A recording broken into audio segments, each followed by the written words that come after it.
मिनश्शैतानिर्रजीम बिस्मिल्लाहिर्रहमानिर्रहीम अला लहुल खल्क़ु वल अम्र सदक़ल्लाहुल अज़ीम। मोहतरम बुजुर्गों और दोस्तों, मुझे जो मौजू मिला है मुस्लिम पर्सनल लॉ तारुफ आईनी हैसियत और एतराज़ात का जायज़ा, इसके लिए जो वक्त चाहिए था वो शेर व शायरी में गुजर चुका है, इसलिए मैं मुख्तसरन जिक्र करूँगा इसके बारे में, ज़्यादा लंबी गुफ्तगू कर नहीं सकता। सबसे पहले कि आज का प्रोग्राम तफहीम शरीयत जो है, all India Muslim personal law board के 3 मकासद हैं।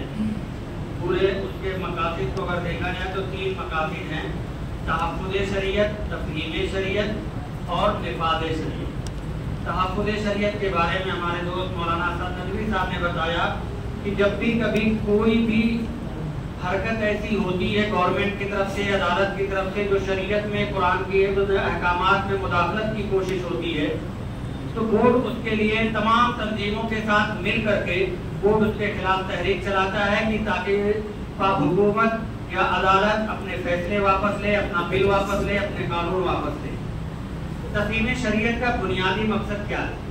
दूसरा काम जो तफहीम शरीयत है, दरअसल एक बड़ा प्रोपेगेंडा आलमी पैमाने पे चलता है कि मुसलमानों को मुसलमान तो रहने दो, लेकिन उनके अंदर से शरीयत खींच लो, ईमान निकाल लो। उसका तरीका यह है कि उन्हें नमाज पढ़े कोई हर्ज नहीं, रोजा रखें, ज़कात दें, हज करें, सब कुछ करें, लेकिन उनको शरीयत से बदजन कर दो। जब वो अपनी शरीयत के बारे में उनके दिलों में शुकूक व शुबहात पैदा हो जाएंगे, तो अपने एक एक कानून के बारे में शुकूक व शुबहात पैदा हो जाएंगे, और ऐसे ही उनका ईमान चला जाएगा। जैसे एक मिसाल, सुप्रीम कोर्ट का फैसला है, कुरान और हदीस का हुक्म है कि इद्दत के बाद कोई नफका वाजिब नहीं होता है, शौहर के साबिक शौहर पर कोई नफका वाजिब नहीं होगा। उन्होंने कुरान के खिलाफ एक फैसला दिया कि नहीं, नफका देना पड़ेगा। अब उसके पर एक प्रोपेगेंडा किया जाता है कि खवातीन के दिलो दिमाग में ये बात बैठाई जाती है, देखो तुम्हारी शरीयत कितनी जालिम है, जब मन में आया 2 लफ्ज बोला, तलाक दे दी, और फिर अब तुम्हारा बरी हो गया। औरत के लिए शरीयत कितनी जालिम है, मर्द को तलाक का हक दिया, औरत को तलाक का हक ही नहीं दिया, बेचारी को मजबूर करके रखा है। औरत को विरासत में आधा दिया, मर्द को डबल कर दिया। तो ऐसे कवानीन को उठाया जाता है, कभी हलाला का लफ्ज उठाते हैं, कभी 3 तलाक का लफ्ज उठाते हैं, और ये प्रोपेगेंडा मीडिया के जरिए किया जाता है ताकि मुसलमान अपने कानून से, अपनी शरीयत से, कुरान के अहकामात से बदजन हो जाए। जब वो बदजन होंगे, उनके दिलों में नफरत पैदा होगी, वो खुद ही नाम का तो मोहम्मद रहेगा, नाम अहमद होगा, नाम अब्दुल्ला होगा, लेकिन दिल में ईमान ही नहीं बचेगा। तो तफहीम शरीयत का मकसद है कि उन गलत फहमियों को दूर किया जाए, उनको बताया जाए कि अगर औरत को तलाक के बाद, इद्दत के बाद खर्चा नहीं दिया गया मिलता, तो उसके पीछे एक माकूल रीजन है, उसके ऊपर जुल्म नहीं है। औरत का विरासत में हिस्सा अगर कम किया गया तो ये उसके ऊपर जुल्म नहीं, बल्कि उसके पीछे अल्लाह की एक हिकमत है, मसलहत है, ये पूरा एक निज़ाम हयात है, निज़ाम जिंदगी है, ये ऐसे हुक्म नहीं दिया गया। तो तफहीम शरीयत के इस प्रोग्राम का मकसद था कि हम चंद अहकामात को, आज 2 मौजू था, कि उन अहकामात के मौजू पे हम अकली जवाब दें, अकली तौर पर समझें, क्योंकि हमारे जितने भाई यहाँ बैठे हैं उनको फेसबुक पर, ट्विटर पर, सोशल मीडिया के जरिए ऐसे इतराज़ात आते हैं और उनके पास बेचारों का जवाब ही नहीं होता, तो वो सोचते हैं यार वाकई लगता है कुछ गलत तो नहीं लिखा गया, या मुल्ला जी ने कुछ गलत तो नहीं बता दिया, समझ में तो नहीं आता, बात तो सही है लेकिन हमें समझ में नहीं आता। तो तफहीम शरीयत का मकसद है लियत्मइन्ना क़ल्बी, कि शरीयत के अहकामात पर मुसलमानों के दिल मुतमईन हो जाएं, उनका दिल मुतमईन हो जाए, दिलों में इत्मीनान पैदा हो जाए, ये तफहीम शरीयत का मकसद है। और इसी मकसद के लिए प्रोग्राम कायम किया, मुनाकिद किया गया, और all India Muslim personal law board ने तमाम जमातों से दरखास्त की कि आप अपने अपने तौर पर तफहीम शरीयत के प्रोग्राम करके मुसलमानों के दिलों में जो ये गलतफहमियां पैदा की जा रही है सोशल मीडिया के जरिए, कानून से बदजन किया जा रहा है, उनकी उस बदजनी को, उनकी गलतफहमी को दूर करें और उनका अकली जवाब दे। कुरान और हदीस तो मुसलमान मानता है, लेकिन अकली जवाब दे करके दिलों को मुतमईन करें। बहरहाल उस चीज पे बात आज के प्रोग्राम में कम हुई। मैं ये चाहूंगा और गुजारिश करूंगा अपने मुशरिक मुरब्बी और अपने मेहमान नवाज जो है यहाँ के मशहूर हैं मौलाना अब्दुल सुभान कासमी साहब कि दोबारा एक ऐसा प्रोग्राम करें जिसमें शेर व शायरी कम हो और सिर्फ मकसद हो कि मुसलमानों के दिलों में सोशल मीडिया के जरिए जो इतराज़ात पैदा किए जा रहे हैं हम उनका जवाब कैसे दें, उनको मुतमईन करें। वरना हमारे हम एक बड़ा तबका आएगा जो आप देखेंगे कि वो मुसलमान तो है, नमाज पढ़ने आया लेकिन मुर्तद हो गया। हम अपनी बहन बेटियों का इख्तिलाफ जो देखते हैं वो इस वजह से क्योंकि वो शरीयत से बदतम है, उनको यकीन दिया गया कि तुम्हारा शौहर चार शादी कर लेगा, हलाला कराएगा, तलाक दे देगा। उसकी बारीकियों को हमने समझाया ही नहीं। तो तज़ीम शरीयत का मकसद असल उन चीज़ों को समझाना ताकि हमारी बहन बेटियों और लोगों के दिल मुतमईन हो सके। बहरहाल मेरा जो मौजू था, मैं वक्त ज़्यादा ले रहा हूँ लेकिन माजरत चाहूँगा, आप लोगों से गुजारिश करूँगा तो मुझे वक्त 5 मिनट दें। आज का मौजू जो था वो बहुत अहम मौजू है। अभी 15 अगस्त को प्राइम मिनिस्टर ने लाल किले से कहा कि अब एक ऐसा कानून आना चाहिए जो सबके लिए हो, एक देश एक कानून आना चाहिए। जाहिर सी बात है, पर्सनल लॉ क्या है? पर्सनल लॉ कहते हैं हमारे निकाह, तलाक, वरासत, वसीयत, इन सब के कवानीन का जो मजमुआ है उसी को पर्सनल लॉ कहते हैं। हम अपने ज़बान में खानदानी कानून कहते हैं, अंग्रेजी में पर्सनल लॉ कहा जाता है, उर्दू में आइली कवानीन कहते हैं। यानी हमारे निकाह, तलाक, वरासत वगैरह के जो मसले हैं इसको पर्सनल लॉ कहते हैं।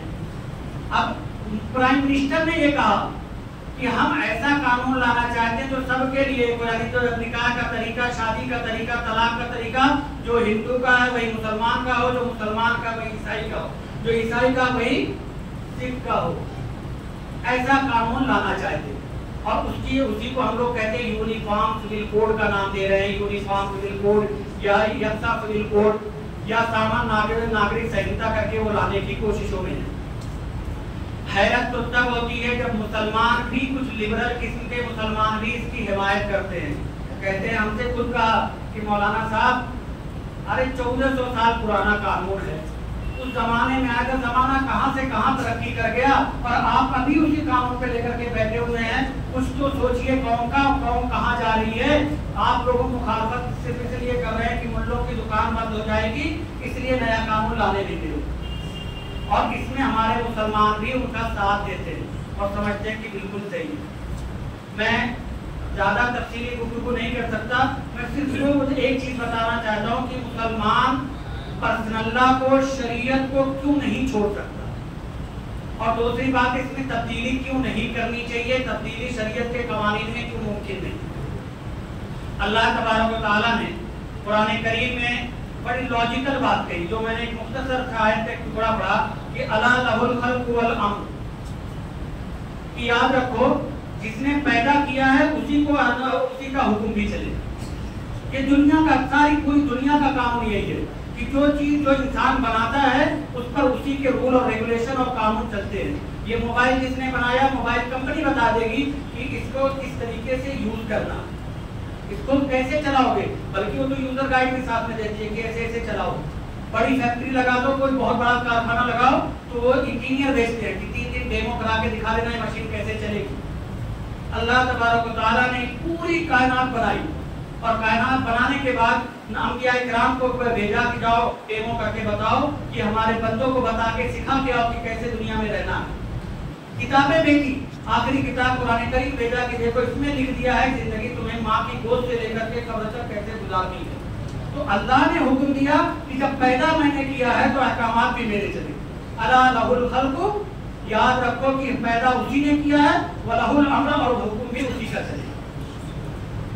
तो मुसलमान जो है ये यकीन रखता है कि हमें पैदा अल्लाह ने किया है तो हमारे ऊपर अहकामात भी किसके चलेंगे, अल्लाह ही के चलेंगे, इसके अलावा कोई कानून नहीं चलेगा। और अल्लाह ने कुरान करीम में कहा वमन यब्तगि गैरल इस्लामी दीनन फलन युक़बल मिन्हु, कि अगर किसी ने इस्लाम के अलावा कोई और दीन मतलब जिंदगी गुजारने का तरीका, कोई और कानून अपनी जिंदगी के लिए उसने सिलेक्ट किया, चूज किया, तो अल्लाह कहता फलन युक़बल मिन्हु, हरगिज़ कबूल नहीं। सिर्फ एक ही कानून कबूल है और वो दीन है, दीन इस्लाम है। अगर इसके अलावा कोई और दीन बनाया, दीन कहते हैं लाइफ स्टाइल को, जिंदगी गुजारने के तरीके को कहते हैं दीन। تو اللہ نے کہا زندگی گزارنے کا طریقہ جو میں نے تمہارے لیے پسند کیا ہے وہ اسلام ہے، اس کے علاوہ کوئی دین سلیکٹ کرے گا تو مجھے وہ بالکل بالکل قبول نہیں۔ اب ایک چیز، آخری چیز جو میں عرض کرنا چاہ رہا تھا، یہ عقلی چیز جو آپ لوگوں سے سوال ہوگا تو آپ اس پہ جواب دے سکتے ہیں۔ اس قانون کو بدلنے کی ضرورت کیوں نہیں؟ 1400 سال ہو گیا لیکن آج بھی یہ قانون قابل عمل ہے، اس میں تبدیلی کی ضرورت کیوں نہیں؟ کسی بھی قانون کو بدلنے کے لیے، امینڈمنٹ کے لیے دو چیزوں کی ریکوائرمنٹ ہوتی ہے، دو چیزیں ضروری ہوتی ہیں۔ پہلی چیز کہ اس قانون کو بدلنے کا اسے پاور حاصل ہو، طاقت ہو، اس کو خدا اختیار حاصل ہو۔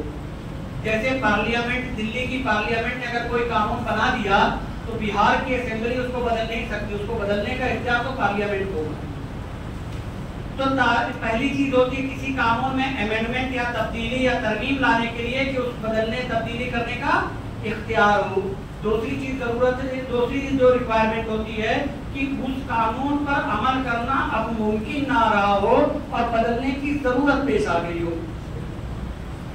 تو میں یہ کہتا ہوں کہ بدلنے کی قطعاً ضرورت نہیں، کیونکہ اللہ تبارک و تعالیٰ نے جو دین ہمیں دیا ہے زندگی گزارنے کے لیے، جو ہمارا خاندانی نظام سے لے کر کے تمام نظام جو اللہ نے دیا ہے، وہ دین ہمیں دین فطرت ہے۔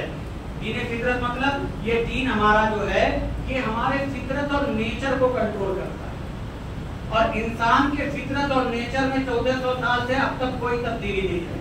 1400 سال پہلے جو مسلمان انسان تھا وہ بھی چاہتا تھا کہ ہم اپنی منزل پر جلدی پہنچے، آج بھی چاہتا ہے۔ پہلے گھوڑا کا استعمال جانور پہ سواری کرتا تھا، آج ریل گاڑی اور بلٹ ٹرین اور ہوائی جہاز کا سفر کرتا ہے۔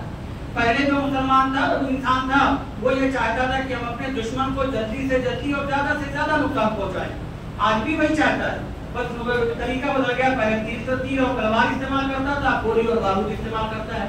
پہلے بھی انسان چاہتا تھا کہ ہم حکومت کریں، ہم بادشاہ بن جائیں، اس کے لیے وہ کسی ملک پر حملہ کر دیتا تھا، وہاں کی فوج کو تباہ کر دیتا تھا، آج بھی وہی چاہتا ہے، بس اس کو آج کے دور میں ساری سیاسی جو ہے اپنے پروپیگنڈے کرنے پڑتے ہیں، ای وی ایم سیٹ کرنا پڑتا ہے، بہت سارے کرنا پڑتا ہے، لیکن حکومت آج بھی انسان چاہتا ہے۔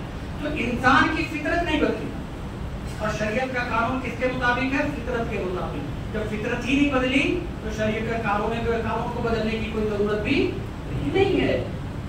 تو جو جتنے تبدیلیاں آئی ہیں، جتنی ترقیات ہوئی ہیں، وہ وسائل میں ہوئے ہیں، ریسورسز میں ہوئے ہیں، انسان کی فطرت میں نہیں ہوئے۔ اور اللہ تعالیٰ نے جو قانون شریعت ہم کو دیا وہ ہماری فطرت کے مطابق ہے۔ جب فطرت نہیں بدلی تو قانون کو بدلنے کی ضرورت نہیں۔ ٹھیک، اب دوسری چیز بدلنے کا اختیار بھی حاصل ہو۔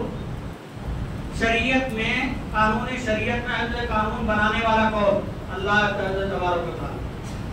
حضور اکرم صلی اللہ علیہ وسلم کے ذریعے اللہ کے احکامات ہم تک پہنچتے رہے۔ اللہ کے رسول حضور اکرم صلی اللہ علیہ وسلم اس دنیا سے تشریف لے گئے، اب تمام قوانین مکمل، اللہ تعالیٰ نے اعلان بھی کرا دیا، الیوم اکملت لکم دینکم، آج میں نے تمہارے لیے تمہارا دین مکمل کر دیا، اب دین مکمل ہو چکا ہے۔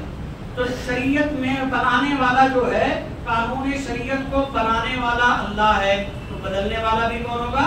اللہ ہوگا۔ اب مثال دیکھیے کہ حضور کیا ہے کہ بدلنے کا کسی کو اختیار ہے؟ جیسے آج ہمارے زمانے میں جہیز ایک معاشرے کے جتنے دیر میں انہوں نے نظم پڑھی تھی اس کے 5 منٹ اس سے کمی ہوئی، 4 سے کمی ہوئی۔ حضرت عمر رضی اللہ تعالیٰ عنہ کے زمانے میں ایک برائی پھیل گئی، سماجی برائی۔ جیسے ہمارے زمانے میں جہیز کی برائی ہے کہ لڑکیوں کی شادی نہیں ہوتی ہے جب تک جہیز کا انتظام نہ ہو جائے، لوگ بڑی بڑی جہیز کی رقمیں مانگتے ہیں۔ اس زمانے میں اس کا الٹا تھا، لڑکیاں کیا ہے مہر لمبا لمبا مانگتی تھی۔ کوئی رشتہ لے کر کے لڑکے والے جاتے، کہتے کہ میری بیٹی کو کتنا مہر دو گے؟ کہتے 10 لاکھ۔ نہیں، میری بیٹی کا مہر 20 لاکھ۔ اس طریقے سے پتہ چلا کہ مردوں کے پاس پیسے نہیں ہوتے تھے کہ مہر ادا کر کے شادی کر سکے۔ تو حضرت عمر رضی اللہ تعالیٰ عنہ ایک مرتبہ مسجد نبوی میں کھڑے ہوئے خطبہ دینے کے لیے، اور کہا کہ دیکھو اس وجہ سے شادیوں میں بڑی دشواری پیش آ رہی ہے، نوجوان ہو گئے ہیں لوگ لیکن ان کے پاس مہر کی رقم نہیں ہے، شادی نہیں ہو پا رہی ہے۔ لہٰذا میں یہ سمجھتا ہوں کہ جو یہ مہر زیادہ سے زیادہ متعین کی جاتی ہے وہ صرف اپنے نام کے لیے اور اپنی عزت دکھانے کے لیے کہ میں بہت باعزت بہت بڑے گھر کی ہوں تو مجھے مہر کتنا چاہیے۔ لیکن میں یہ سمجھتا ہوں کہ کوئی بھی لڑکی دنیا کی کتنی بھی باعزت ہو جائے، कितनी भी इल्म फضل वाली हो जाए, वो अल्लाह के रसूल हुजूर अकरम सल्लल्लाहु अलैहि वसल्लम की साहबादियों से ज्यादा बाइज्जत नहीं हो सकती। और अल्लाह के रसूल हुजूर सल्लल्लाहु अलैहि वसल्लम की साहबादियों का महर 500 दिरहम यानी 1.5 किलो चांदी था। आज से मैं मैक्सिमम लिमिट तय करता हूँ कि कोई आदमी अपनी बहन या बेटी का महर 1.5 किलो चांदी से ज्यादा 500 दिरहम से ज्यादा ना रखे।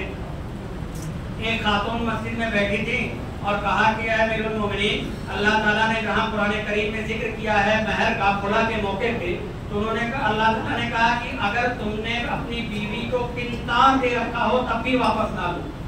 किंतार कहते हैं बेतहाशा माल को, अनलिमिटेड दौलत का, अगर अनलिमिटेड दौलत दे रखा फिर भी वापस ना लो। तो किंतार के वर्ड से पता चला कि महर तो अनलिमिटेड हो सकता है। तो जिसको कुरान ने अनलिमिटेड रखा उसकी लिमिट आपने तय क्यों कर रहे हैं? आपको यह हक किसने दिया? अब सोचिए हज़रत उमर रज़ी अल्लाह ताला अन्हु जैसा जलीलुल क़द्र सहाबी, जहां मुख्तलिफ आयतों के बारे में आता है कि वो आयतें हज़रत उमर के मिजाज के मुताबिक नाज़िल हुई।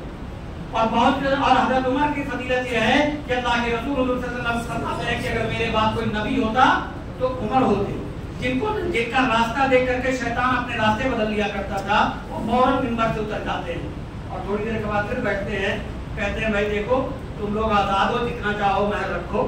उमर के खत्ताब के बेटे को कुरान समझने में गलती हुई, तुम लोग सबसे अच्छा कुरान समझते हो, मैं वो पाबंदी हटाता हूँ। अब बताइए जिस चीज की लिमिट कुरान ने तय नहीं की, अनलिमिटेड रखा, उसकी लिमिट तय करने का हक हज़रत उमर को नहीं है। तो अगर सुप्रीम कोर्ट का ये फैसला आता है कि 3 तलाक हो गई फिर भी वो तुम्हारी बीवी रहेगी, तो कुरान तो कहता है फ़इन तल्लक़हा फ़ला तहिल्लु लहू, अगर तलाक दे दिया तब उसके लिए हलाल नहीं, और सुप्रीम कोर्ट कह रहा हलाल है, तो पार्लियामेंट से भी पास होता कह रहा हलाल है। जिसको कुरान हराम कह रहा उसको अगर हम हलाल मान ले तो क्या हमारा ईमान बचेगा? हमारा ईमान बचेगा? नफ़क़े मुतल्लक़ात शरीयत कह रही हराम है, कोर्ट कह रहा हम 125 के तहत तुम्हें नफ़क़े मुतल्लक़ात दिलाएंगे, लाइफ टाइम मेंटेनेंस दिलाएंगे। अगर हम उस नफ़क़े को हलाल समझें तो क्या हमारा ईमान बचेगा? एक गुनाह करना गुनाह है, फिस्क है, फाजिर होता है इंसान, लेकिन किसी गुनाह को हलाल समझना ये कुफ्र है। शराब पीने वाला शराबी है, फासिक को फाजिर है, लेकिन जिसने शराब को हलाल समझ लिया वो काफिर हो जाए। तो अब बताइए अगर कुरान ऐसे कवानीन आते हैं निकाह के, तलाक के, वरासत के, आप ये निकाह तलाक वरासत के कानून ये फिक़ही मसले सिर्फ नहीं है, इसमें से 70% मसले मंसूस है।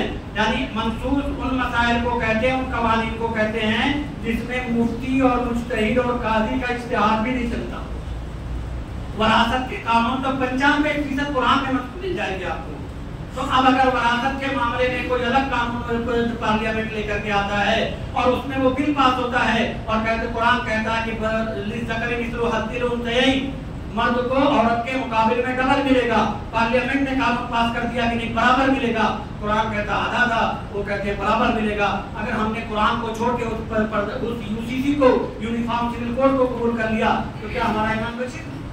अल्लाह ने इख्तियार किसी को दिया नहीं। अपने नबी हुजूर अकरम सल्लल्लाहु अलैहि वसल्लम से फरमाता अल्लाह ताला, जब अल्लाह के रसूल हुजूर सल्लल्लाहु अलैहि वसल्लम ने एक मर्तबा वादा कर लिया कि मैं शहद नहीं खाऊंगा, शहद खाना फर्ज नहीं था, लेकिन अल्लाह के रसूल ने यह अहद कर लिया कि आज के बाद मैं शहद नहीं खाऊंगा। कुरान क्या कहने लगा? या अय्युहन नबी लिमा तुहर्रिमु मा अहल्लल्लाह, ऐ नबी जिसको अल्लाह ने हलाल किया उसको आप हराम क्यों कर रहे हैं? तो अब बताओ जिसको अल्लाह ने हलाल किया उसको हराम अगर अल्लाह के रसूल कोई हराम नहीं करार दे रहे थे, सिर्फ कुछ मसले की वजह से कहा कि आज के बाद मैं नहीं खाऊंगा, तो अल्लाह ताला ने फौरन कहा कि आप ऐ नबी जिसको अल्लाह ने हलाल किया उसको हराम क्यों कर रहे हैं? अब ये बताइए जिस चीज को शरीयत ने हलाल किया, ये पार्लियामेंट या सुप्रीम कोर्ट से वो चीज हराम की जाए या जो हमारे लिए हराम हो चुकी है उसको हलाल किया जाए, तो क्या हम मान लेंगे? इनका ये इख्तियार ही नहीं है। और अगर कभी भी लाएंगे मरते दम तक हम नहीं मानेंगे, चाहे कोई चाहे हम तौहीन अदालत कर रहे हैं या तौहीन पार्लियामेंट कर रहे हैं, बिल्कुल नहीं हो सकता। इसलिए शरीयत के कवानीन को ना तो बदलने की जरूरत है, ना दुनिया में किसी को बदलने का इख्तियार है। अगर कभी भी यूसीसी आया कोई भी ऐसा कानून आता है तो हम कभी भी ना उसको कबूल नहीं कर सकते, کیونکہ یہ ملوں کی دکان نہیں، مسلمانوں کے ایمان کا مسئلہ ہے۔ جس دن ہم نے قبول کر لیا اس دن اس ملک سے مسلمانوں کے ایمان خطرات میں پڑ جائیں گے اور مسلمان اپنے ایمان سے دور ہو جائے گا۔ اللہ تعالی ہم سب کو شریعت پر عمل کرنے، شریعت کے قوانین کو اس کی حکمتوں کے ساتھ سمجھنے اور اپنے اوپر شریعت پر عمل کرنے کی توفیق عطا فرمائے۔ ایک اپیل آپ لوگوں سے میں کرنا چاہتا ہوں، بس